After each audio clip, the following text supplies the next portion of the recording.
Hello friends, welcome to science magnet. दोस्तों, कैसे हैं आप लोग सभी? आई होप सभी बहुत अच्छे हैं, शानदार हैं, जानदार हैं। दोस्तों, हम लोग अपने कौन कौन से चैप्टर पूरे कर चुके हैं, जल्दी से बताइए।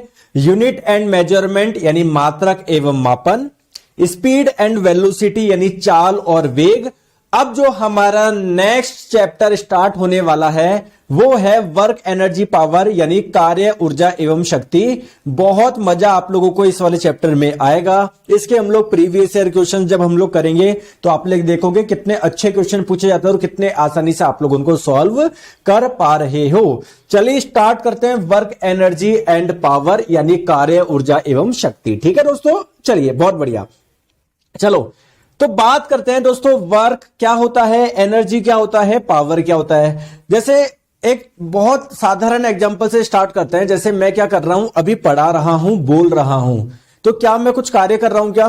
तो आप लोग बोलोगे बिल्कुल सर, ये कार्य ही तो है यार, पढ़ना भी एक कार्य है, लिखना भी एक कार्य है। लेकिन दोस्तों, आज इस चैप्टर में आप लोग देखोगे फिजिक्स जो है, ये साइंस जो है, वो इसको कार्य मानती नहीं है।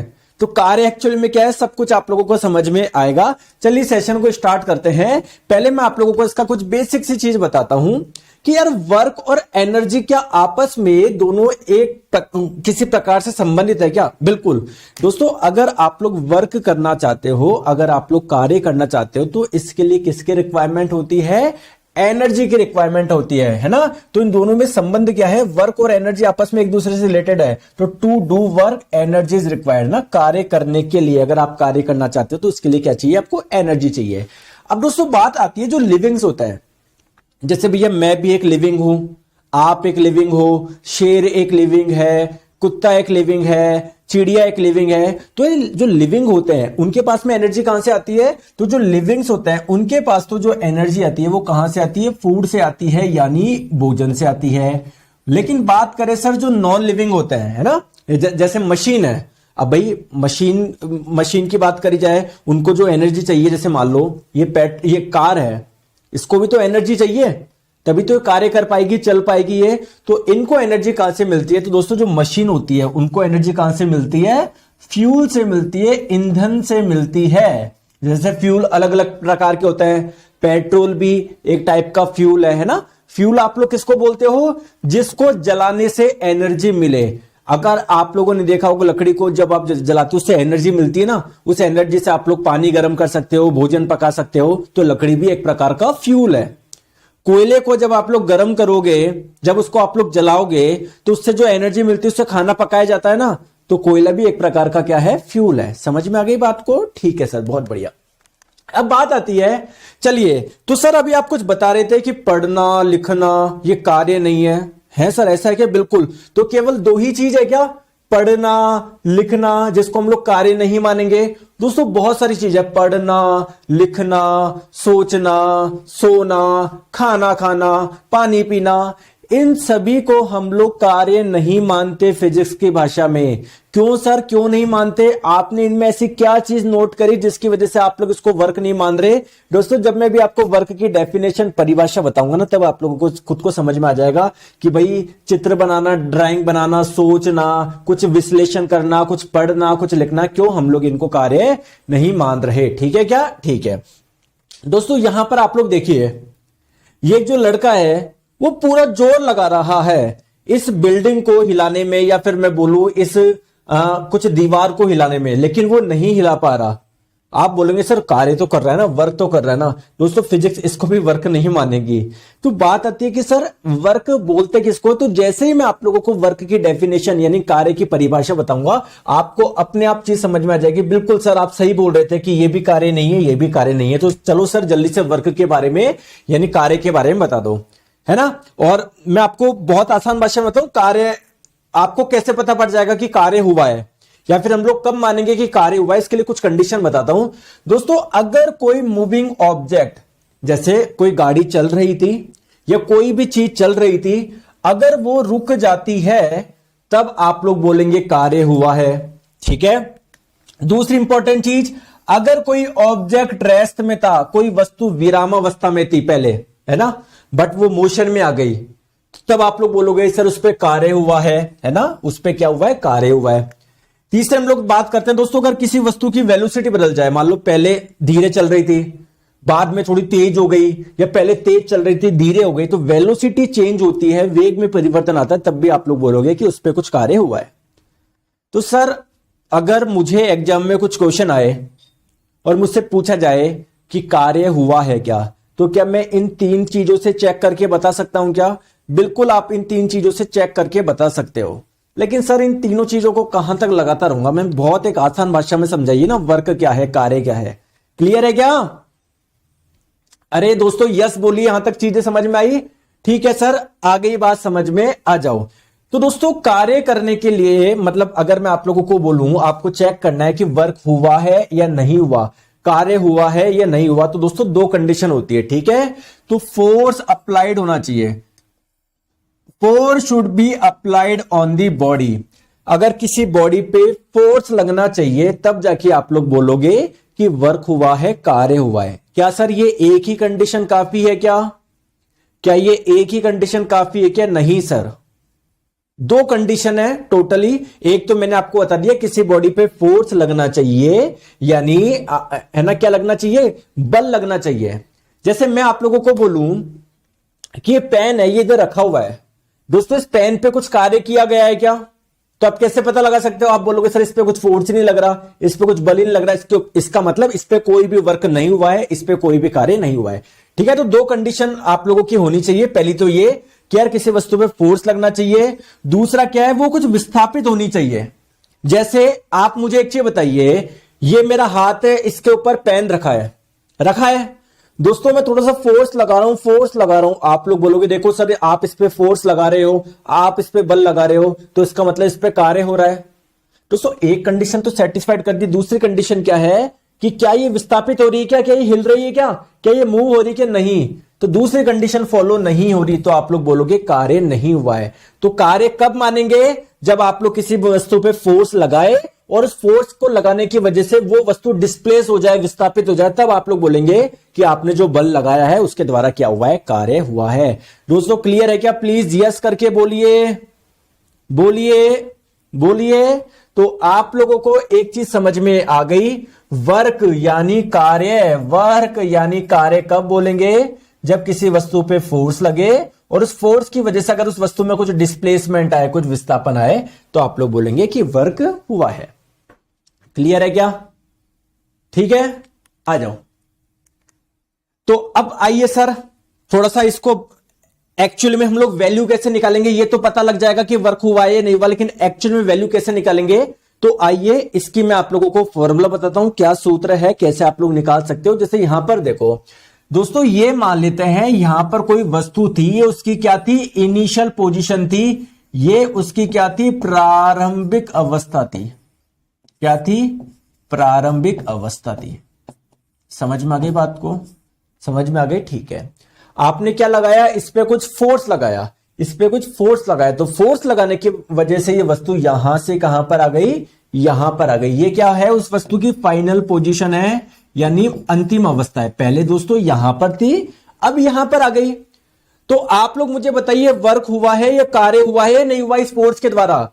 सर फोर्स लगा और इस फोर्स लगने की वजह से ये जो वस्तु है वो यहां से यहां पर आ गई, डिस्प्लेस्ड हो गई, विस्थापित हो गई। बिल्कुल सर, सही बात है सर, कार्य हुआ है। अब कार्य कितना हुआ है कैसे निकाले? तो वर्क का सिंपल सा फॉर्मूला है, कार्य का एक सूत्र है। क्या है सर? ढंग से देखो तो, कितना कार्य हुआ है, कितना वर्क हुआ है, कैसे निकाल सकते हो आप लोग कि फोर्स कितना लगा था और डिस्प्लेसमेंट कितना हुआ है, उन दोनों का मल्टीप्लाई कर दो। डिस्प्लेसमेंट को आप एस से भी रिप्रेजेंट कर सकते हो, डी से भी कर सकते हो। तो अगर आप लोगों ने किसी वस्तु पे कुछ फोर्स लगाया एफ और उसकी वजह से इसमें कुछ विस्थापन हो गया, कुछ डिस्प्लेसमेंट हो गया, मान लो डिस्प्लेसमेंट कितना हुआ? एस हुआ, तो आप लोगों का वर्क का फॉर्मूला क्या हो जाएगा? Force into displacement.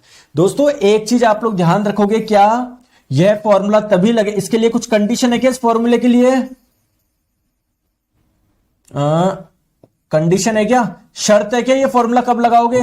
अरे कोई शर्त है क्या? बिल्कुल सर, एक शर्त है। कब लगाओगे? जब फोर्स एवं यानी बल एवं डिस्प्लेसमेंट दोनों समान दिशा में हो, दोनों समान दिशा में हो ना, एक ही दिशा में हो, तब जाके आप लोग इस फॉर्मूले को यूज करोगे। जैसे आप लोग यहां पर देखो, यहां पर ये वस्तु थी, आपने फोर्स लगाया इधर, ये वस्तु डिस्प्लेसमेंट भी इधर ही हुई है ना। जैसे देखो इस डायरेक्शन में फोर्स लगाया और वस्तु गई भी इसी दिशा में, तो आप लोग ये फॉर्मूला लगा सकते हो। समझ में आ गई बात को? बहुत बढ़िया, चलिए अच्छी बात है। अब आप लोग बोलेंगे कि सर इस वर्क की, कार्य की यूनिट तो बताइए, है ना, मात्रक तो बताइए। तो दोस्तों मैं आप लोगों से पूछने चाह रहा हूं, ऐसा ही मात्रक बताओ। आप लोग मुझे बताओ वर्क का ऐसा ही मात्रक क्या होगा? तो सर फोर्स का ऐसा ही मात्रक होता है न्यूटन, और जो डिस्प्लेसमेंट होता है, विस्थापन होता है, इसका ऐसा ही मात्रक होता है मीटर। तो न्यूटन इंटू मीटर क्या हो जाएगा? ऐसा ही मात्रक हो जाएगा। और न्यूटन इंटू मीटर को ही हम लोग क्या बोलते हैं? जूल बोलते हैं। समझ में आ गई बात को? अरे आई या नहीं आई? बिल्कुल आई। दोस्तों अगर मैं आप लोगों से पूछूं कि सीजीएस मात्रक बताओ, सीजीएस मात्रक, तो क्या आप लोग सीजीएस मात्रक बता सकते हो क्या? बिल्कुल। दोस्तों फोर्स का सीजीएस मात्रक क्या होता है? सर डाइन होता है। और अगर मैं आपसे पूछूं जो विस्थापन है, डिस्प्लेसमेंट है, इसका क्या होता है? सेंटीमीटर होता है। तो आप लोग बोलेंगे डाइन इंटू सेंटीमीटर होगा। आपकी जानकारी के लिए बता दूं, डाइन इंटू सेंटीमीटर को हम लोग अर्ग बोलते हैं। तो अगर आप लोगों से पूछे वर्क का, कार्य का सीजीएस मात्रक क्या है, आप लोग बोलोगे अर्ग। क्लियर है क्या दोस्तों? क्लियर? चले आगे, चले, बहुत बढ़िया। दोस्तों एक चीज बताऊं क्या मैं आपको? बताओ ना सर, न्यूटन इंटू मीटर क्या होता है? जूल के बराबर होता है। चलिए सर बहुत अच्छी बात है। दोस्तों एक न्यूटन में कितने डाइन होते हैं? सर आपने बताया था 10 की पावर 5 डाइन होते हैं। दोस्तों क्या आप लोग मुझे बता सकते हो 1 मीटर में कितने सेंटीमीटर होते हैं? सर बता सकता हूं ना, 100 सेंटीमीटर होते हैं, या 10 की पावर 2 बोल सकते हो आप, 10 की पावर 2 सेंटीमीटर होता है। ठीक है, तो ऐसे लिख दीजिए। दोस्तों 10 की घात 5 और 10 की घात 2 क्या हो जाएगा? 10 की घात 7। और दोस्तों डाइन इंटू सेंटीमीटर क्या होता है? सर डाइन इंटू सेंटीमीटर को हम लोग बोलते हैं अर्ग। तो ये हो जाएगा आप लोगों का अर्ग। ठीक है, तो अगर आप लोगों से कोई पूछा जाए 1 जूल में कितने अर्ग होते हैं, आप लोग बोलोगे 10 की पावर 7 अर्ग होता है। क्या आपको ये मेरी बात समझ में आ गई क्या? बहुत अच्छी बात है दोस्तों, आप तो सभी बहुत अच्छा रेस्पॉन्ड कर रहे हैं, बहुत अच्छी बात है। ठीक है, तो अगर मैं आप लोगों से पूछूं यूनिट क्या होगी वर्क की, कार्य की, तो आप लोग बोलोगे newton meter, newton into meter, या जिसे हम लोग जूल के नाम से भी जानते हैं। ठीक है, आ जाओ। अब दोस्तों तो इसका मतलब क्या है? जैसे मान लो ये लड़की इधर जा रही है, इधर आ रही है। मान लो ये यहां से इसने स्टार्ट किया और ये ऐसे गई, मान लो यहां तक गई, यहां तक गई, यहां तक गई, है ना। या कोई भी चीज मान लो दोस्तों, इस लड़की को छोड़ो, आप लोग इधर ध्यान लगाओ, प्लीज मेरी बात को समझो। जैसे मान लो ये कोई वस्तु थी, ठीक है, कोई दिक्कत नहीं है सर। आपने इस पे कुछ फोर्स लगाया, कितना लगाया? मान लेते हैं 1 न्यूटन फोर्स लगाया, और इसकी वजह से वस्तु यहां से कहां पर चली गई? यहां पर चली गई। ठीक है, मान लेते हैं सर टोटल जो डिस्प्लेसमेंट हुआ, टोटल जो विस्थापन हुआ, है ना, देखो फोर्स जिस डायरेक्शन में लगाया वस्तु गई भी उस दिशा में, तो डिस्प्लेसमेंट मान लेते हैं दोस्तों कितना हुआ? 1 मीटर हुआ। तो मैं आप लोगों से पूछ रहा हूं वर्क का मान बताइए, कार्य का मान बताइए कितना होगा? तो आप लोग बोलेंगे वर्क का फॉर्मूला है फोर्स इंटू डिस्प्लेसमेंट। फोर्स लगाया आपने 1 न्यूटन और डिस्प्लेसमेंट कितना हुआ? 1 मीटर हुआ। तो 1 इंटू 1 न्यूटन मीटर, या न्यूटन मीटर को आप लोग जूल भी बोलते हो, तो 1 जूल कार्य हुआ। तो मैं ये बोलना चाह रहा हूं दोस्तों, अगर आप लोग किसी वस्तु पर 1 न्यूटन का फोर्स लगा रहे हैं और उसकी वजह से अगर वह वस्तु 1 मीटर विस्थापित हो रही है, तो मैं आप लोगों को बोलूं कार्य कितना हुआ? तो आप लोग बोलेंगे कार्य 1 जूल हुआ। ठीक है, तो अगर 1 न्यूटन, है ना, प्लीज मेरी बात को आप लोग ध्यान से समझिएगा। अगर 1 न्यूटन बल लगाने की वजह से अगर 1 मीटर की दूरी तक वो चली या 1 मीटर से विस्थापित हुई, तो किए गए काम की मात्रा, कार्य की मात्रा कितनी होगी? 1 जूल होगी। क्लियर है क्या? क्लियर है? चले आगे आ जाओ। अब दोस्तों आपका दिमाग अभी घूमने वाला है। सर क्यों दिमाग घूमेगा, ऐसे क्यों बोल रहे हो? सर मैं बताता हूं ऐसे क्यों बोल रहा हूं। दोस्तों वर्क होता है आप लोगों का फोर्स इंटू डिस्प्लेसमेंट, ये होता है ना। आप लोग बोलेंगे सर फोर्स एक वेक्टर क्वांटिटी है, सदिश राशि है, डिस्प्लेसमेंट भी एक वेक्टर क्वांटिटी है, सदिश राशि है, तो सर वर्क भी तो एक वेक्टर यानी सदिश राशि होनी चाहिए थी। सर ये अदिश राशि क्यों होती है, पहले मुझे इसका बताइए। दोस्तों इसके लिए आपको मैं गोली दूं या बिल्कुल एग्जैक्ट रीजन क्या है वो बताओ, क्योंकि आप लोगों को सीखना तो गोली से ही पड़ेगा, क्योंकि एग्जैक्ट रीजन आपको समझ में नहीं आएगा। क्यों?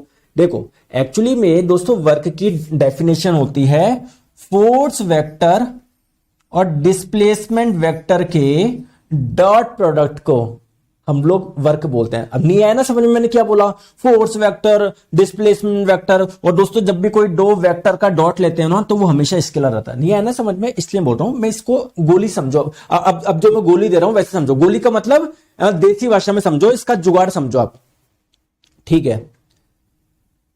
मैंने बोल दिया ये वस्तु है ना, इस पर मैंने 100 जूल कार्य किया। अब आपको दिशा की जरूरत नहीं है, 100 जूल वहां किया, वहां किया, वहां किया। क्यों सर दिशा की जरूरत क्यों नहीं है? यार मैंने कार्य किया है, कुल मिला के मैंने इसको एनर्जी दी है, मैंने इसको 100 जूल एनर्जी दे दी, तो एनर्जी भी एक अदिश राशि है ना, समझ रहे हो बात को भाई। मैंने इस पे 100 जूल कार्य करा, कुल मिला के मैंने इसको 100 जूल एनर्जी दी। तो आपको जैसे कि पता है एनर्जी एक स्केलर क्वांटिटी है, एक अदिश राशि है, तो भैया कार्य भी तो एक अदिश राशि होगा।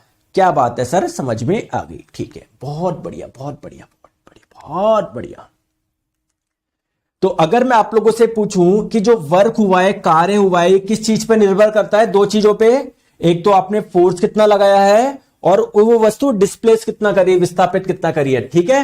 तो पहली इंपॉर्टेंट चीज किन दो चीजों पर डिपेंड कर रहा है? एक तो मैग्नीट्यूड ऑफ फोर्स यानी बल के परिमाण पे, और दूसरा क्या है? डिस्प्लेसमेंट यानी विस्थापन कितना करी है, वस्तु विस्थापित कितनी हुई है, उस चीज पर निर्भर कर रही है, दो चीज पर निर्भर कर रही है, ठीक है सर। लेकिन मेरी एक समस्या है। मैंने बोला क्या सर? आपने बोला ना फोर्स इंटू डिस्प्लेसमेंट, की फॉर्मूला तभी लगा सकते हैं जब जिस डायरेक्शन में फोर्स हो, अगर उसी डायरेक्शन में वस्तु डिस्प्लेस करे, विस्थापित करे। लेकिन मान लेते हैं sir when direction of force and displacement जब दोनों समान ना हो, तो सर ऐसा हमेशा थोड़ी होगा कि जिस डायरेक्शन में फोर्स लगाऊं उसी डायरेक्शन में वस्तु डिस्प्लेस करे। समझाता हूं मैं क्या बोलना चाह रहा हूं। जैसे मान लो इधर देखो, इधर देखो दोस्तों, यहां पर कुछ लोहे का ये कुछ पड़ा था, ये क्या कर रहा है? रस्सी बांध के ऐसे खींच रहा है। तो कुल मिला के देखो रस्सी ऐसी है, रस्सी देखो ये रही, ये रही, ये रही ना। तो फोर्स की डायरेक्शन तो ये है, और ये ना खिंच खिंच के ऐसे आ रहा है, मतलब डिस्प्लेसमेंट की डायरेक्शन ये है। तो आप लोग साफ देख सकते हो दोस्तों, यहां पर फोर्स की डायरेक्शन तो ये है, डिस्प्लेसमेंट की डायरेक्शन ये है। दोनों डायरेक्शन सेम नहीं है, दोनों डायरेक्शन के बीच में कुछ एंगल है, कुछ एंगल है, 20 डिग्री, 30 डिग्री, 40 डिग्री, 50 डिग्री, ठीक है। तो आपके मन में क्वेश्चन आएगा सर जब ऐसा केस हो तब वर्क का फॉर्मूला क्या होगा? तो दोस्तों मैं आप लोगों को बताऊं, वर्क का फॉर्मूला क्या होगा? Force into displacement into cos theta. जहां पर थीटा क्या है? थीटा क्या है? लिख दूं क्या थीटा क्या है? सर ये एंगल है, एंगल है किसके मध्य? Angle between force and displacement, यानी ये बल और विस्थापन के दिशा के मध्य कोण है। दोस्तों अगर मान लेते हैं जिस डायरेक्शन में फोर्स लग रहा है, अगर बॉडी उसी डायरेक्शन में डिस्प्लेस करे तो दोनों के बीच में एंगल कितना हो जाएगा? भाई थीटा क्या है? एंगल है किसके बीच का? बल और विस्थापन। अगर बल और विस्थापन दोनों एक ही दिशा के में हो तो एंगल कितना होगा? थीटा का मान 0 होगा। और थीटा का मान जब 0 रखोगे, cos 0 का मान होता है वर्क, सॉरी cos 0 का मान होता है 1, तो देखो वर्क का फॉर्मूला आ गया ना, फोर्स इंटू डिस्प्लेसमेंट, वही आ गया ना। समझ रहे हो क्या बात को? अरे समझ रहे हो नहीं समझ रहे? भैया एक लड़का है Soudip Saha, sir basic science and engineering book का नाम बताइए। दोस्तों मुझे नहीं पता, सारी बुक फर्जी मत पढ़ो। आपने कोर्स परचेज किया ना, इसको अच्छे से पढ़ लो। सर बुक का नाम बताओ, बुक पढ़ोगे क्या? सारी गलत बुक है। आप मुझे एक चीज बता दो, आप कोई सी भी बुक पढ़ते हो, मैं आपको ओपन चैलेंज दे रहा हूं, जनरल साइंस की, भारत देश में जनरल साइंस की कोई सी भी बुक हो, ठीक है, स्पेशली रेलवे एग्जाम की बात कर रहा हूं मैं, बाकी की मैंने नहीं देखी इतनी। रेलवे एग्जाम्स के लिए जितनी भी बुक हो जनरल साइंस की, आप मुझे नाम बता दो कि सर ये बुक ये है, मैं उसमें आपको गलतियां निकाल के बता दूंगा। दोस्तों बहुत सारी गलतियां यार हर बुक में, बहुत सारी गलतियां हैं। तो सर फिर आप कहना क्या चाह रहे हो? दोस्तों बस मैं ये कहना चाह रहा हूं, देखो आपने कोर्स परचेज कर लिया है ना, तो बस केवल इस पे ध्यान दो, ज्यादा परेशान मत हो। यहाँ पर आपको सारी चीजें बेस्ट प्रोवाइड हो रही है, तो क्या बुक कौन सी लो, ये बेस्ट है, प्रीवियस ईयर क्वेश्चंस कर लो अगर आपको ज्यादा ही कुछ उचक। हालांकि तो मैं वो भी करवा रहा हूं आपको, लेकिन फिर भी मैं आपको बता रहा हूं, है ना। मैं कभी भी दोस्तों बोलता नहीं हूं, बहुत सारे यूट्यूबर है जिनकी बुक्स वगैरह निकाल रखी है, बट इतनी भर भर की गलतियां मैं निकाल, बताओ आप बताओ, आप जितनी बोलो मैं उतनी गलती निकाल दूं। कोई सी बुक ले लो यार, और मैं इवन मैं मेरी बता रहा हूं, अगर मैं भी बुक लॉन्च करूं ना तो बहुत सारी गलती हो जाती है, लेकिन एक्चुअली कॉन्सेप्चुअल तो गलती नहीं होगी मुझसे, भाई हो सकता है मिसप्रिंट हो जाए, कुछ वो हो जाए, बट बहुत लोगों ने कुछ गलत गलत चीजें भी लिख रखी है बुक में, तो यार क्या मतलब फिर वो पढ़ने से। पहले चलो इधर ध्यान दो। अब दोस्तों आप चीज मुझे बताओ, आपने गणित में पढ़ा होगा cos थीटा का मान क्या क्या हो सकता है? cos थीटा का मान 0 हो सकता है क्या? बिल्कुल। cos थीटा का मान पॉजिटिव हो सकता है क्या? बिल्कुल। cos थीटा का मान नेगेटिव हो सकता है क्या? बिल्कुल। तो अगर cos थीटा का मान पॉजिटिव, 0, नेगेटिव हो सकता है, तो वर्क का मान भी क्या हो सकता है? पॉजिटिव भी हो सकता है, नेगेटिव भी हो सकता है, 0 भी हो सकता है। ठीक है, आ जाओ, क्लियर, आ जाओ। तो दोस्तों कुछ एक एग्जांपल कराता हूं जिससे आप लोगों को समझ में आए कि क्या पॉजिटिव, क्या नेगेटिव, क्या 0, सब कुछ आपको समझ में आ जाएगा। ठीक है, आ जाओ। देखो एक क्वेश्चन मैं आप लोगों को दे रहा हूं, ध्यान से समझना दोस्तों। ये एक सरफेस है, ठीक है, ये एक सरफेस है, ठीक है। इस पे क्या है, ये कोई ऑब्जेक्ट यानी कोई वस्तु रखी हुई है, ठीक है। कितने किलो की इसका मास मान लेते हैं हम लोग? 10 केजी है, 10 केजी इसका मास है, 10 किलोग्राम इसका द्रव्यमान है, ठीक है, ठीक है। अब दोस्तों हर बॉडी का कुछ ना कुछ वेट होता है, भार होता है, इसका भी कुछ ना कुछ वेट होगा, भार होगा। वेट कितना है? वेट क्या होता है? m इंटू जी। स्मॉल जी का माना भी 10 मान लो, तो 10 गुना 10 यानी 100 न्यूटन क्या है इसका? वेट है, भार है, ठीक है, ठीक है, क्लियर है, ठीक है। दोस्तों आपने इस बॉडी पे फोर्स लगाया, कितना लगाया? 200 न्यूटन का आप लोगों ने इस पे फोर्स लगाया, जिसकी वजह से वस्तु यहां से डिस्प्लेस होकर इस जगह आ गई, इस जगह आ गई, इस जगह आ गई। तो अगर मैं आप लोगों से पूछूं डिस्प्लेसमेंट कितना हुआ, विस्थापन कितना हुआ, यहां से यहां पर आ गई, ये जो डिस्प्लेसमेंट हुआ, ये जो विस्थापन हुआ, वो कितना हुआ? कितना हुआ डिस्प्लेसमेंट? दोस्तों 4 मीटर डिस्प्लेस हो गई, ठीक है। अगर मैं आप लोगों से पूछूं कि यहां पर मान लो यहां पर कुछ फ्रिक्शन भी था, कुछ घर्षण भी था, घर्षण मान लो, घर्षण कितना लग रहा था? 3 न्यूटन का घर्षण लग रहा था, मान लो। घर्षण फोर्स क्या होता है दोस्तों? जैसे कभी आपने देखा होगा कि कोई बिल्कुल वो होती है, मान लो स्मूथ सरफेस होती है, तो कोई वस्तु कैसे आराम से स्लाइड करती है, लेकिन कोई खुरदरी होती है तो वहां पर उसको मूव कराना इतना आसान नहीं होता, क्योंकि वहां पर फ्रिक्शन ज्यादा होता है, घर्षण ज्यादा होता है। तो ये मूवमेंट कर रही थी ना वस्तु, तो इसमें कुछ थोड़ा सा घर्षण बल लग रहा था इधर 3 न्यूटन का। दोस्तों मेरा क्वेश्चन ये है, मैं आपको 3 क्वेश्चन दे रहा हूं इसमें, जो कि बहुत सिंपल है। पहला क्वेश्चन क्या है?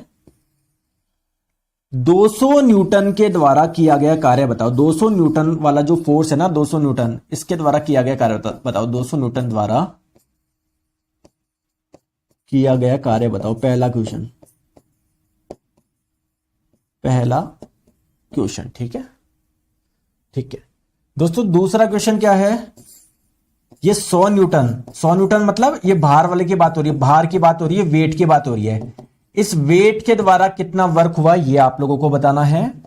और तीसरा क्वेश्चन क्या है? जो फ्रिक्शन फोर्स है, जो घर्षण बल है, जो फ्रिक्शन फोर्स है, उसके द्वारा कितना वर्क हुआ, है ना। लिख देता हूं, 100 न्यूटन भार द्वारा कार्य, यहां पर घर्षण द्वारा कितना कार्य हुआ, ये बताइए, जल्दी जल्दी से बताइए। चलो बताओ बताओ बताओ बताओ। तो एक एक को करे। देखो आप लोगों को सिंपल सा फॉर्मूला ध्यान रखो आप, तो क्या है फॉर्मूला? वर्क बराबर होता है sir force into displacement into cos theta, ठीक है। दोस्तों 200 न्यूटन कौन से फोर्स के द्वारा निकालना चाह रहे हैं वर्क? 200 न्यूटन, तो फोर्स का मान रख दो 200। बॉडी डिस्प्लेस कितनी करी, विस्थापित कितनी करी, वस्तु यहां थी, यहां से यहां पर आ गई, कितना डिस्प्लेसमेंट हो गया, 4 मीटर। ठीक है, क्लियर। दोस्तों थीटा का मान बताओ, थीटा, थीटा। तो देखो देखो फोर्स कहां पर लगा, यहां पर लगा। ठीक है, बॉडी जो डिस्प्लेस करी वो भी इस डायरेक्शन में करी, फोर्स लगा इस डायरेक्शन में, बॉडी जो डिस्प्लेस करी वो भी इस डायरेक्शन में। तो एंगल बताओ दोनों के बीच में। भाई 200 न्यूटन फोर्स लग रहा था इस दिशा में, और ये जो वस्तु विस्थापित हुई वो भी इस दिशा में हुई, तो दोनों के बीच में एंगल कितना है, 0 है।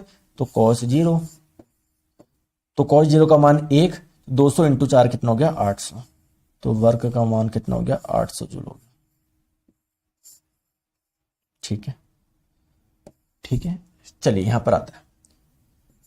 वापस आप लोगों को क्या निकालना है, इस भार, वेट के द्वारा कितना, सॉरी यहां पर ये भार के द्वारा कितना कार्य किया गया है वो निकालना है। तो वर्क होता है आप लोगों का into D into cos theta. कौन से फोर्स के द्वारा निकाल रहे हैं, 100 न्यूटन, 100 वाला। बॉडी डिस्प्लेस कितनी करी सर, यहां थी, यहां से यहां पर आ गई, कितनी डिस्प्लेस कर गए, 4 मीटर।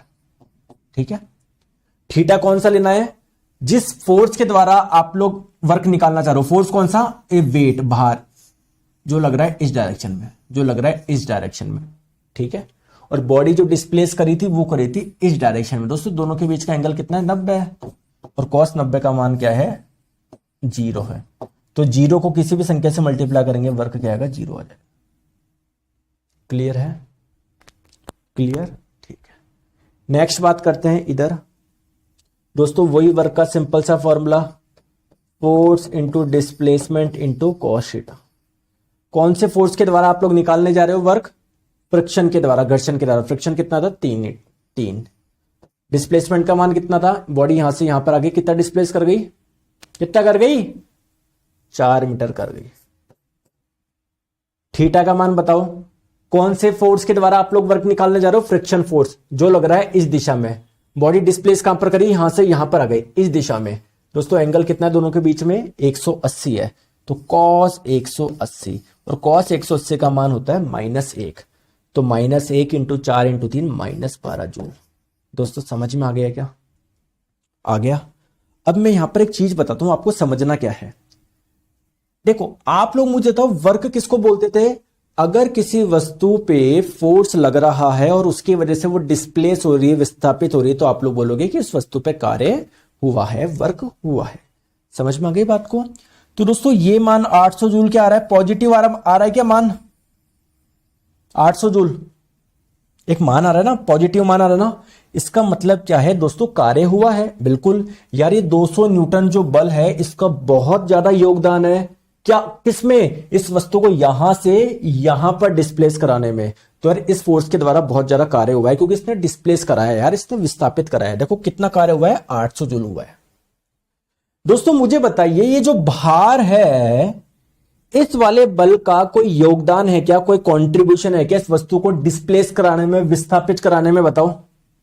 कोई कंट्रीब्यूशन नहीं। ये फोर्स लग रहा है इधर, ये वस्तु जा रही है इधर, यार कोई कंट्रीब्यूशन नहीं है इस वाले का, इस वस्तु को इधर ले जाने में कुछ कंट्रीब्यूशन ही नहीं है, क्या करे। तो इसलिए देखो कार्य क्या हुआ है, 0 आया है। दोस्तों जो फ्रिक्शन है, जो घर्षण है, क्या इसका कुछ कंट्रीब्यूशन है क्या वस्तु को यहां से यहां पर ले जाने में, कोई कंट्रीब्यूशन नहीं है, बल्कि रोक और रहा है। ये तो इधर और लग रहा है, वस्तु जो आराम से उधर जानी चाहिए थी उसमें रोक हो रहा है, इसलिए वर्क का मान -12 जूल आया। मतलब इसने वस्तु को डिस्प्लेस तो करवाया नहीं, बल्कि एक्स्ट्रा 12 जूल और खा गया। अगर ये नहीं होता तो वस्तु और आसानी से डिस्प्लेस कर जाती। ठीक है, ये सारी चीज आपको समझ में आ गई होगी। चलिए थोड़ा सा आगे चले, आ जाओ। तो पॉजिटिव, नेगेटिव और 0 वर्क हो सकते हैं, तीनों प्रकार के वर्क। ठीक है, तो पॉजिटिव वर्क कब होगा, जब क्या होगा, जब बल पिंड की दिशा, पिंड की गति की दिशा में कार्य करे। मतलब कुल मिला के जिस डायरेक्शन, देखो पॉजिटिव, नेगेटिव और 0 वर्क तीनों प्रकार के पॉसिबल है। इसको मैं शॉर्ट में बताता हूं कैसे। देखो रुको, कहां लगाया था मैंने वो स्लाइड्स वगैरह। हाँ देखो यहां पर देख लो, देखो पॉजिटिव वर्क कब होगा, जब जिस डायरेक्शन में फोर्स, अगर उसी डायरेक्शन में डिस्प्लेसमेंट है तो आप लोग क्या बोलोगे, वर्क पॉजिटिव होगा। नेगेटिव वर्क क्या होगा, बॉडी मान लो कोई वस्तु है, डिस्प्लेसमेंट उसका इस डायरेक्शन में, फोर्स इस डायरेक्शन में, तब आप लोगों का नेगेटिव वर्क आएगा। और दोस्तों जीरो कब आएगा, जब फोर्स और डिस्प्लेसमेंट, जैसे मान लो फोर्स इस डायरेक्शन में, डिस्प्लेसमेंट जस्ट इसके परपेंडिकुलर है, तो तब आप लोगों का क्या होगा, जीरो होगा। क्लियर है क्या, क्लियर है क्या, समझ में आ गई बात को? चले, चलो आ जाओ। अब आप लोग बोलेंगे कि ठीक है सर, इसके कुछ और एग्जांपल भी बता दो ना, पॉजिटिव नेगेटिव जीरो के कुछ और एग्जांपल भी बता दो। चलो आ जाओ, और एग्जांपल बताता हूं। तो एग्जांपल देख लो, ये देखो, जिस डायरेक्शन में फोर्स लग रहा है वस्तु उसी डायरेक्शन में डिस्प्लेस कर रही है कहीं ना कहीं, तो आप लोग बोलोगे कि सर पॉजिटिव वर्क है ना, पॉजिटिव वर्क है। और एग्जांपल देख लेते हैं, नेगेटिव वर्क के कुछ एग्जांपल देख लेते हैं। जैसे देखो, देखो मेरी बात को ध्यान से समझो,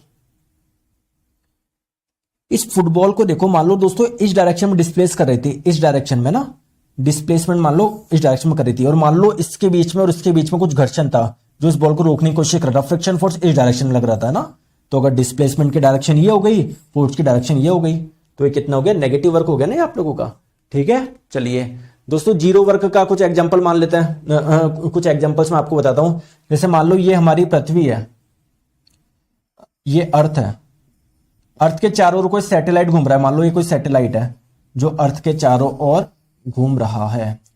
दोस्तों इन दोनों के बीच में कुछ ग्रेविटेशनल फोर्स होगा क्या? आपको पता है ना, कोई भी दो वस्तुएं आपस में एक दूसरे को आकर्षित करती है, और जिस बल से आकर्षित करती है उसे गुरुत्वाकर्षण बल बोलते हैं। तो मान लेते हैं सैटेलाइट और अर्थ के बीच में कुछ फोर्स है, तो दोस्तों ये फोर्स मान लो इस डायरेक्शन में, और ये सैटेलाइट जा रहा है इस डायरेक्शन में, तो देखो ये एंगल कितना होगा, हमेशा 90 डिग्री का होगा। जैसे मान लो सैटेलाइट अभी इधर है, फोर्स लग रहा है इस डायरेक्शन में, और ये है इस डायरेक्शन में, ये कोई सैटेलाइट है, फोर्स लग रहा है इस डायरेक्शन में और डिस्प्लेसमेंट है इस डायरेक्शन में, तो हमेशा 90 डिग्री का कोण बनेगा ये, तो वर्क क्या होगा दोस्तों, जीरो होगा। ठीक है, आ जाओ। चलो अब एनर्जी को नेक्स्ट क्लास में बताते हैं हम लोग। ठीक है, तो एनर्जी को हम लोग नेक्स्ट क्लास में क्लियर करेंगे। बहुत अच्छे अच्छे मैं आप लोगों को डायग्राम, बहुत अच्छे अच्छे मैं आप लोगों को सारी चीजें लगा रखी है, मजा आ जाएगा आप लोगों को। ठीक है, क्लास में ही सब कुछ याद हो जाएगा। तो कल एनर्जी एंड पावर हम लोग बाकी का करेंगे, और इसके मैं आप लोगों को क्वेश्चन भी करवाऊंगा। ठीक है, एनर्जी के हम लोग अलग अलग टाइप भी पढ़ेंगे, बहुत मजा आप लोगों को आएगा। ठीक है, मैकेनिकल एनर्जी हम लोग देखेंगे, काइनेटिक एनर्जी हम लोग देखेंगे, और हम लोग इसके बारे में पावर भी देखेंगे। समझ में आ गई दोस्तों बात को? तो आज के लिए इतना रखते हैं। ठीक है, क्लास अच्छी लगी ना, बताओ। तो आप लोगों को कहीं पर भी घबराने की जरूरत नहीं है, रोज क्लास फॉलो करना है, आपको 1% भी प्रॉब्लम नहीं आएगी, मैं आप लोगों को प्रॉमिस कर रहा हूं। बस आपको क्या करना है दोस्तों, अच्छे से पढ़ना है और चीजों को रिवाइज करना है। ठीक है, thank you so much, bye bye, अपना ध्यान रखिए, बाय बाय।